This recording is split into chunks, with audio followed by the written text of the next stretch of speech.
Senior anchor person Salman Haider Gilgit में ही मौजूद हैं, उनसे मजीद अपडेट्स भी लेंगे। सलमान बताएगा, आज पूरे दिन क्या गहमा गहमी आपने देखी?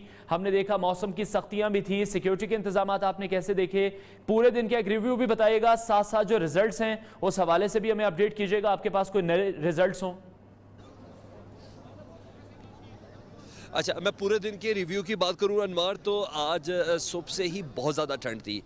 कल रात तक जो पहाड़ बिल्कुल सही थे, आज काफ़ी सफ़ेद नज़र आए थे, रात भर बर्फ़बारी होती रही। लेकिन इधर की जो आवाम थी, पब्लिक थी, ख़वातीन थे, बच्चे थे, जवान और बूढ़े, इन्होंने इस ठंडे मौसम की बिल्कुल फ़िक्र नहीं की, क्योंकि इनके जज्बात बहुत ज़्यादा गर्म थे। 8 बजे से ही लाइनें लग चुकी थी पोलिंग स्टेशन पर, बल्कि कुछ ख़वातीन को तो मैंने मासूम बच्चों के साथ भी इधर देखा। उनका ये कहना था, मैंने जब बात उनसे की तो उनका कहना था कि पहले अपना एक आइनी फ़र्ज़ पूरा कर लें, फिर घर जाके बच्चों के लिए खाने पीने का इंतजाम भी कर लेंगे। रही बात सिक्योरिटी की, चीफ इलेक्शन कमिश्नर से हमारी बात हुई, उन्होंने जिस तरह के इंतजाम के मुतल्लिक कहा, 228 के करीब पोलिंग स्टेशन थे जो हसास करार दिए गए थे, उनमें से बेशतर पोलिंग स्टेशन का हमने विजिट भी किया और वहाँ कोई सेंसिटिविटी का ऐसा आलम नहीं था। बहरहाल खवातीन का जो सारा दिन में टर्न आउट था, मर्दों की निस्बत वो ज़्यादा मुझे बेहतर नज़र आया। कुछ पोलिंग स्टेशन में 70% तक मुझे नज़र आया।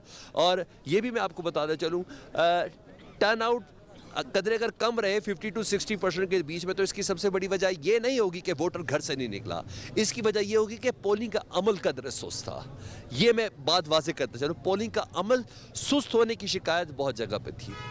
अमूमी तौर पर पूरा ये पोलिंग का जो मामला था, ये नहायत ही पुरसुकून वे में हुआ। अब से कुछ देर कबल जब 5 बजे थे तो एक ख़वातीन के पोलिंग स्टेशन पे मौजूद था। ना सिर्फ मेरे सामने पोलिंग एजेंट्स को वो 5 की 5 सीलें दिखाई गई, उनके सीरीज़ नंबर दिखाए गए और सीरीज़ नंबर के बाद उनके सामने उन सीरीज़ को काटा गया और तमाम की मौजूदगी में काउंटिंग शुरू हुई और इस वक्त वहाँ काउंटिंग भी जारी है। गैर हतमी गैर सरकारी ताज 5:01 पर ही न्यूज़ ने देना शुरू कर दिया थे। इस वक्त गिलगित बल्तिस्तान के एक अहम तरीन हल्के में एक मरकज़ी दफ्तर के बाहर मौजूद हूँ मैं।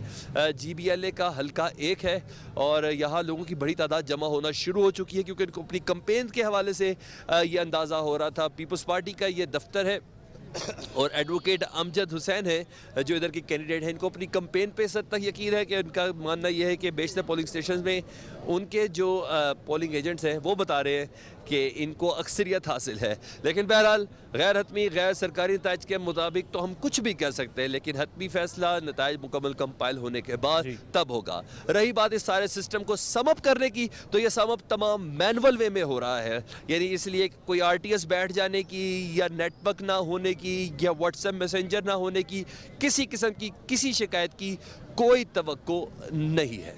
जी हनमार।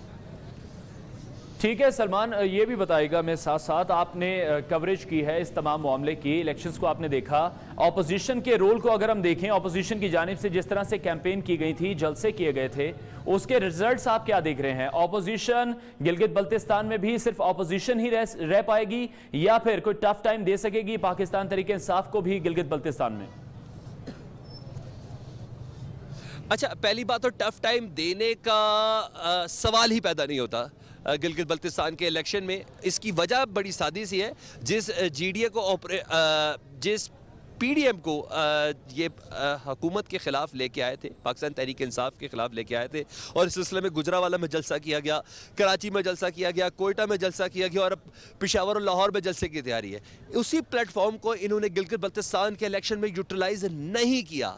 अगर वो ये यूटिलाइज़ कर देते तो आज आप मेरे से पोजीशन ना पूछते कि पाकिस्तान तहरीक इंसाफ की क्या पोजीशन है, पीपल्स पार्टी की क्या पोजीशन है, क्योंकि वो इलाका इतना स्ट्रॉन्ग होता था कि यहाँ सीट एडजस्टमेंट हो सकती, क्योंकि पिछली हुकूमत यहाँ मुस्लिम लीग नून की थी, उससे पिछली हुकूमत यहाँ पाकिस्तान पीपल्स पार्टी की थी और इस बार मरकज में हुकूमत पाकिस्तान तहरीक इंसाफ की है और PDM का जो इत्तेहाद है इधर नजर नहीं आया।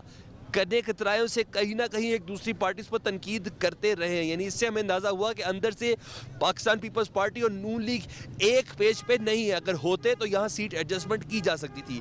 PDM की तमाम जमातों ने अपने कैंडिडेट यहाँ से अलग-अलग खड़े किए थे और तो अभी ये कहना बस है। बहरहाल अभी जो रवाज है माजी के रवाज के मुताबिक मरकज में जिसकी हुकूमत होती है, गिलगित बल्तिस्तान अपने वोट का हक उसे ही देता है क्योंकि उसको फंड चाहिए होते हैं। इस गिलगित बल्तिस्तान के अबूरी सूबे के हवाले से तमाम सियासी जमातों का एक ही नारा है।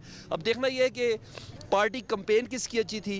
गिलगित बल्तिस्तान के लोगों की सबसे बड़ी खूबी ये है कि बिलावल का जलसा हो, भरपूर तगड़ी तादाद में शिरकत करेंगे। मरियम का जलसा हो, भरपूर तगड़ी तादाद में शिरकत करेंगे। गंडापुर हो, जुल्फी बुखारी हो या सैफुल्ला न्याजी हो, इनके जलसों में शिरकत करेंगे, लेकिन फैसला वो आखिरी वक्त तक संभाल कर रखते हैं। ये है जी अनवार। ठीक हो गया, बहुत शुक्रिया। सलमान हैदर हमें अपडेट कर रहे थे गिलगित बल्तिस्तान।